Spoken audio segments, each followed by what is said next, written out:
Shalom, selamat pagi Bapak Ibu Saudara dikasih oleh Tuhan. Haleluya. Pada pagi hari ini kita bersuka cita. Kenapa kita bersuka cita? Karena Tuhan itu baik. Baik untuk siapa? Baik untuk kita semua. Untuk saya, untuk Bapak Ibu, Saudara sekalian juga ada di sini. Amin. Haleluya. Mari kita berdoa bersama-sama sebelum kita merenungkan firman Tuhan pada pagi hari ini. Tuhan Yesus, terima kasih Engkau Allah kami yang baik, Engkau Bapa kami yang setia, Engkau sahabat kami yang tidak pernah meninggalkan kami, Engkau setia setiap saat dalam kehidupan kami untuk menemani dan mendampingi. Terima kasih Tuhan, terima kasih Engkau lah kekuatan dan pengharapan kami di saat kami lemah, di saat kami lelah, di saat kami putus pengharapan. Engkau lah yang menjadi pengharapan dan kekuatan kami. Terima kasih. Di dalam nama Tuhan Yesus, haleluya, amin. Bapak Ibu Saudara yang dikasihi oleh Tuhan, pada pagi hari ini bacaan kita masih terambil di dalam kitab 1 Raja-Raja. Kitab 1 Raja-Raja, pasalnya yang ke-19. Puji Tuhan, sudah menemukan Bapak Ibu Saudara sekalian? Kalau di dalam pasal 17, pasal 18, bagaimana Elia melakukan perkara besar kepada Raja Ahab. Setelah itu Raja Ahab, di mana dia memerintah, kondisi iklimnya menjadi tidak baik, sehingga Raja Ahab membutuhkan Elia, dan Elia berseru kepada Tuhan, maka Tuhan berkenan menurunkan hujan. Puji Tuhan. Pasal 18 kali ini Bapak Ibu, kita akan melihat apa yang dilakukan Tuhan dan apa yang dialami oleh Elia. Ayat pertama mengatakan begini, ketika Ahab memberitahukan kepada Isabel segala yang dilakukan Elia, perihal Elia membunuh semua nabi itu dengan pedang, maka Isabel menyuruh seorang suruhan mengatakan kepada Elia. Dan pada pagi hari ini saya akan memberikan judul untuk sharing kita bersama-sama, yaitu terpurukkah aku? Haleluya. Terpuruklah aku. Bapak Ibu Saudara dikasih oleh Tuhan, saya lanjutkan lagi bacaan ayat yang kedua. Beginilah kiranya para Allah menghukum aku, kata orang utusan dari Isabel ini kepada Elia. Bahkan lebih daripada itu, jika besok kira-kira pada waktu itu aku tidak membuat nyawamu sama seperti nyawa salah seorang dari mereka, maka takutlah ia, Elia. Lalu bangkit dan pergi menyelamatkan nyawanya, dan setelah sampai ke Betseba yang termasuk wilayah Yehuda, ia meninggalkan bujangnya di sana. Bapak Ibu Saudara yang dikasihi oleh Tuhan, waktu pertarungan antara Elia dengan 400 nabi Baal, waktu itu bagaimana saling mereka menunjukkan Tuhannya masing-masing, sehingga 450 nabi-nabi itu sampai menoreh-norehkan badannya, dipanggil Baal, Baal, tidak kunjung datang. Sampai mereka melakukan hal-hal yang ekstrim pun Allahnya tidak datang. Gilirannya Elisa, maka Tuhan menurunkan api menyambar persembahan itu, sehingga 450 nabi dibawa ke sungai lalu disembelih oleh Elia. Waktu itu mungkin Isabel tidak tahu kejadian itu, karena terbukti setelah Ahab memberitahukan kepada Isabel, Isabel menjadi marah sekali, sehingga dia mengutus utusannya untuk bertemu dengan Elia dan mengatakan bahwa kiranya Allah menghukum aku, bahkan lebih daripada itu, jika besok kira-kira pada waktu ini aku tidak membuat nyawamu sama seperti salah seorang dari mereka. Salah seorang dari mereka adalah dari nabi-nabi yang sudah disembelih oleh Elia. Bapak Ibu Saudara dikasihi oleh Tuhan, kegeraman Isabel ini, kemarahan Isabel ini ternyata bisa membuat seorang Elia, nabi yang dipakai Tuhan, nyalinya menjadi ciut. keberaniannya mulai menciut. Dia mulai ketakutan, mulai gentar dengan sesumbar yang disampaikan oleh Isabel. Sehingga Elia ini karena ketakutan dia melarikan diri dan bersembunyi. Di ayat yang selanjutnya dikatakan, tetapi ia sendiri masuk ke padang gurun sehari perjalanan, lalu duduk di bawah sebuah pohon ara. Ya. Ayat ketiga dikatakan, maka takutlah ia, lalu bangkit dan pergi menyelamatkan nyawanya. Haleluya. Elia menjadi takut. Ya. Takut karena Isabel sudah mengancam akan membunuh dia. Kalau kita perhatikan di sini, Bapak Ibu, betapa Tuhan sudah menyertai Elia, Tuhan sudah menunjukkan kuasanya, Tuhan sudah menunjukkan bahwa Tuhan itu adalah Allah yang hidup. Tetapi ternyata Elia punya juga perasaan takut yang begitu mencekam sampai dia harus melarikan diri. Karena dia takut dia akan dibunuh. Di sini dikatakan, lalu ia masuk ke padang gurun sehari perjalanan jauhnya, lalu duduk di bawah pohon ara. Bisa dikatakan kalau untuk saat ini adalah stres. Elia sedang stres, galau tingkat dewa, kata anak muda. Stres, ketakutan yang begitu mencekam. Kadang-kadang kalau orang sudah takut, orang sudah putus asa, orang sudah galau yang berkepanjangan, ya, yang begitu drastis gitu. Kadang-kadang yang dilakukan adalah hal-hal yang tidak wajar dilakukan. Ya. Ketakutan, kesannya ketakutan yang tidak beralasan. Beberapa hari yang lalu sempat kita mendengar seorang ibu yang bunuh diri, melompat dari pagar busway, menjatuhkan diri di jalan. Bagaimana nasibnya? Meninggal.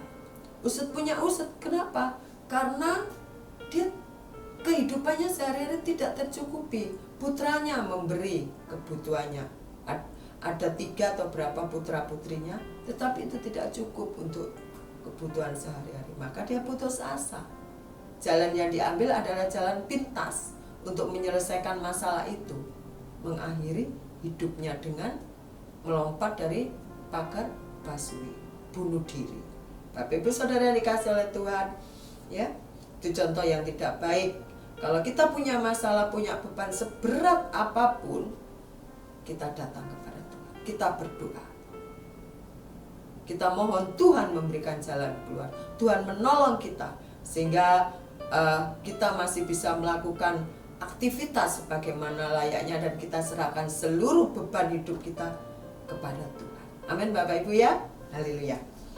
Dikatakan ayat yang keempat, cukuplah itu sekarang ya Tuhan, ambillah nyawaku, sebab aku ini tidak lebih baik daripada nenek moyangku. Apa yang dikatakan Elia ini? Sepertinya seginikah Elia imanmu kepada Tuhan, rasa percayamu kepada Tuhan itu hanya seginikah?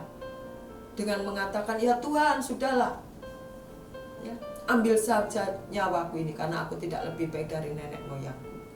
Ada orang katakan tuh, mati tak mau, hidup juga enggan. Nah, ya, kalau mati takut, hidup juga susah. Pada pagi hari ini yang kita pelajari adalah, saya percaya dan saya juga punya masalah, punya pergumulan yang berat. Saudara-saudara saya, ya, dengan kehidupan saya pribadi, pasti saya juga punya beban hidup, punya tekanan-tekanan hidup. Tidak upahnya dengan Bapak Ibu Saudara sekalian. Tetapi kita melihat pada pagi hari ini, apapun yang menekan hidup kita, yang menindis hidup kita, seakan-akan kita tidak bisa bergerak lagi, seakan-akan kita tidak bisa keluar dari pergumulan dan permasalahan hidup kita yang menekan, kita tidak tahu lagi apa yang harus kita lakukan. Ya Bapak Ibu, di sini ayat yang sangat menguatkan kita. Dikatakan begini, sesudah itu ia berbaring dan tidur di bawah pohon ara itu, tetapi haleluya, Tetapi tiba-tiba seorang malaikat menyentuh dia serta berkata kepadanya, bangunlah, makanlah. Ketika ia melihat sekitarnya, maka pada sebelah kepalanya ada roti bakar, ada sebuah kendi berisi air. Lalu ia makan dan minum, kemudian berbaringlah pula. Tetapi malaikat Tuhan datang untuk kedua kalinya dan menyentuh dia serta berkata, bangunlah, makanlah, sebab kalau tidak perjalananmu nanti terlalu jauh bagimu. Maka bangunlah ia, lalu makan dan minum. Oleh kekuatan makanan dan minuman itu ia berjalan 40 hari 40 malam lamanya sampai ke gunung Allah, yakni gunung Horeb. Kita melihat di sini Elia. Kalau kita bandingkan, siapa kita? Siapa kita? Apakah kita lebih dari Elia? Tidak. Tetapi kita sama-sama punya Tuhan. Elia punya Tuhan yang hidup, kita juga punya Tuhan. Tuhan kita hidup. Tuhannya Elia dan Tuhan kita sama.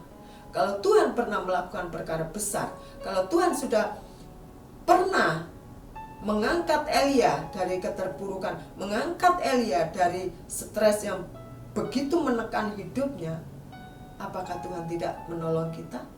Apakah Tuhan tidak melakukan hal yang sama kepada kita? Kalau memang hidup kita seturut dengan apa yang Tuhan mau. Amin Bapak Ibu. Haleluya. Pada pagi hari ini kita diingatkan lagi, setiap kita ada pernah mengalami beban berat itu. Siapapun. Jelas di sini para tokoh Alkitab, salah satunya adalah Elia yang dipakai Tuhan. Dia juga pernah punya perasaan takut. Dia juga pernah mengalami stres ya, sampai dia mau mati. Tetapi puji Tuhan, terbukti bahwa Tuhan tidak pernah tinggalkan Elia, dan Tuhan juga tidak pernah tinggalkan Bapak Ibu Saudara sekalian. Apapun yang kita hadapi, ya, apapun yang kita alami, kita mau serahkan beban hidup kita kepada Tuhan. Kita mau letakkan segala permasalahan kita di bawah kaki Tuhan. Tuhan, ini bagianmu, karena aku tidak bisa. Aku hanya bisa berdoa, aku hanya bisa berserah kepadamu, dan aku bisa melakukan sebatas apa yang bisa aku lakukan. Selebihnya tentu itu bagian Tuhan. Amin Bapak Ibu. Haleluya. Di dalam Matius 11 ayat 28 kita diingatkan lagi untuk firman Tuhan yang mengatakan, marilah kepadaku yang letih lesu dan berbeban berat, karena aku akan memberikan kelegaan kepadamu. Tuhan mengajak, Tuhan memanggil kita. Ayo sini, kalau engkau berbeban berat, kalau engkau capek dengan hidup ini, ayo ke sini belajar sama aku, karena aku ini lemah lembut dan rendah hati. Amin Bapak Ibu. Haleluya. Haleluya. Firman yang menguatkan kita, firman yang kembali menyemangati hidup kita untuk semakin kita ini bergairah untuk menghadapi hidup ini, karena kita tidak pernah sendiri. Oleh karena itu Bapak Ibu Saudara yang dikasihi oleh Tuhan, pada pagi hari ini kita belajar kepada Elia dan kita melihat kedahsyatan Tuhan yang sudah Tuhan kerjakan terhadap Elia, yang sudah Tuhan lakukan kepada Elia. Saya percaya Tuhan juga akan melakukan hal yang sama kepada Bapak Ibu Saudara yang ada di rumah pada saat memanggil nama Dia. Bapa, Yesus, Tuhan, aku tidak sanggup lagi. Aku tidak tahu lagi apa yang harus aku kerjakan. Aku hanya berharap kepada Engkau. Aku hanya menyerahkan semua itu kepada Engkau. Lakukanlah perkara besar, seperti halnya Tuhan sudah melakukan perkara besar terhadap Elia. Dan saya percaya Tuhan akan melakukan hal yang sama kepada hamba-Mu. Amin Bapak Ibu. Puji Tuhan, puji Tuhan. Ya, puji Tuhan. Kita tetap percaya 100% kepada Tuhan, kepada kekuatan Tuhan, kepada kedahsyatan Tuhan, kepada kemampuan Tuhan untuk menyelesaikan segala perkara dan masalah dalam kehidupan kita. Tuhan Yesus pasti menolong. Amin. Puji Tuhan. Mari kita berdoa bersama-sama Bapak Ibu. Tuhan Yesus, terima kasih. Engkaulah penolong kami yang ajaib. Engkaulah kekuatan kami, Engkaulah sandaran kami, Engkaulah batu karang yang kami yang teguh, dan Engkaulah menara perlindungan kami. Kami akan lari kepadamu, kami akan datang kepadamu pada saat kami sudah mulai lelah, pada saat kami mulai capek dengan kehidupan ini, dengan warna-warni yang kami alami ini Tuhan. Angkat tangan kami, peganglah tangan kami, tuntunlah kami Tuhan. Supaya kami bisa hidup seperti apa yang Tuhan kehendaki. Supaya iman kami tetap terjaga, beriman kepada Engkau Bapa. Terima kasih Tuhan, terima kasih kami percaya Engkau akan melakukan hal yang sama kepada kami. Seperti apa yang sudah Tuhan lakukan terhadap Elia. Terima kasih Bapa. Di dalam nama Tuhan Yesus Kristus, kami serahkan hidup kami sepenuhnya ke dalam tangan Tuhan. Haleluya. Amin. Selamat pagi, selamat beraktivitas Bapak Ibu Saudara sekalian. Tetap tersenyum, tetap bergembira karena Tuhan ada bersama-sama dengan kita. Haleluya. Amin.